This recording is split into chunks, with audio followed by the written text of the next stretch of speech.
My name is Sally Kais, and I'm a math coach at Ida Price Middle School in the Cambrian School District in San Jose, California. Hi, I'm Cecilio Demas. I am a 7th and 8th grade math teacher at Price Middle School in San Jose, California. Hello, my name is Kamaljeet Sangha, and I teach 7th, 8th at Ida Price Middle School, Cambrian School District in San Jose. What is a re-engagement lesson, and why are we actually doing the lesson that we're doing today? A re-engagement lesson is a little bit different than a reteach lesson. A reteach lesson is where you give the students more practice using the same strategy, and sometimes you might give more practice but a little bit different strategy or a new strategy.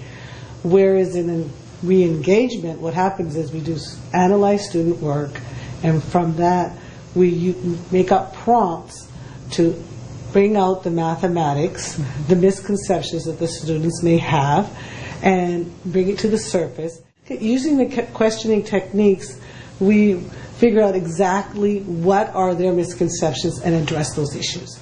Can someone tell me a little bit how we began planning this notion of the re-engagement, and what was our mathematical purpose for the particular re-engagement lesson today, as well as for our math department here at Ida Price? Well, at our school, as a department, we give a Mars task called Picking Apples. It deals with cost analysis, and it's at the third benchmark near the end of the year. And we, as a staff and department, decided we wanted to get the students to be able to give multiple representations of that mathematics in that problem and other cost analysis problems. Within that, we know that the students in each different representation, they have misconceptions. So we want to target each of those different representations and do a re-engagement lesson on that. This Picking Apples problem is a cost analysis problem that we're giving to all the 7th graders here at Ida Price. And so we know that there are different avenues or strategies in order to determine that cost analysis piece, such as the verbal description, making a table, creating a graph, or coming up with an algebraic expression. And so one of the purposes then for our re-engagement throughout the year was that we just didn't want kids to feel comfortable with one of those strategies in answering that Picking Apples, but we wanted them to feel very comfortable with all of those. And so we knew that each of one of those had some particular challenging mathematical issues. We basically want them to realize they also are equivalent mathematically. Yes. And then that tied into a Mars task that we gave called GEM. And after we gave the students the task and we analyzed their student work as a team, as a department, we realized that that there was we focused on question number 2, which was heavily focused on the idea of presenting their mathematical explanation using verbal reasoning or a verbal representation. And so going along with that being one of the multiple representations, we decided that we would create a re-engagement lesson based off of the GEM task, but focusing on having the students show their thinking, their mathematical reasoning using a verbal representation in addition to tabular representation. How did we decide to go to the table next? What was our reasoning behind that? Since the GEM task was very heavily reliant on verbal representation, we felt that that would be a lead into creating the table so that then in the future we would be able to work with them to go into graphical representation. We also noticed that when they were trying to answer the GEM problem, they were trying to come up with some sort of table, and there were different tables, so we figured that would be the first step to approach. As there was this idea that that was a way to organize information and organize data, but the students weren't quite sure, just like Kamaljit just said, weren't quite sure how to organize it all.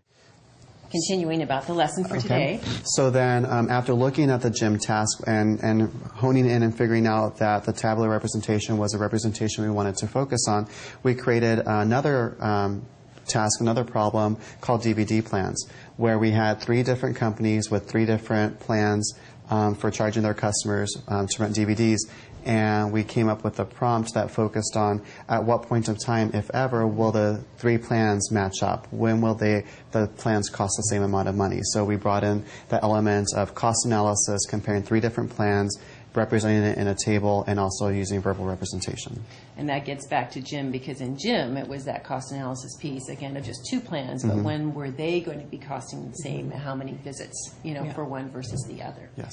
We will be working with multiple tabular representations and really focusing on how they were set up, how they were structured, and looking at whether or not they make mathematical sense and whether or not they match the original DVD plans, and looking to see how they're structured. Some students may set it up in a vertical columns, others might use rows, and just looking at the different ways in which a student could organize their data. The different kinds of representations in the tables that we're going to be using in the re-engagement lesson, where did those come from? How were those developed, and in what order did we decide to do them in? Okay, we looked at student work, and we noticed certain misconceptions they had. Certain students made separate tables. Certain students made one table, and certain students have it horizontally, some have it vertically. So those are the examples we use, and also depending on where they started, like start at 1, start at 0. Okay. So we selected student work that purposely addressed particular mathematical issues that we wanted to make sure kids had a good, solid understanding of in order to understand the use of a table mathematically and the equivalence with other representations. What do we consider to be then the big mathematical ideas that we are addressing in this particular lesson, as well as what we're thinking about overall for the year as far as our lesson study and re-engagement? Multiple representation and their equivalence of getting that same mathematical idea from all of them. And we realize how critically important that is, because there are certain students who they don't tend to see the equivalencies of them. They may go just to the table, or they may go just to the verbal, and sometimes they're not really comfortable with all, and realize that they can actually find out the math information from a graph or from a table. And exposing all the students to all the representations. Okay.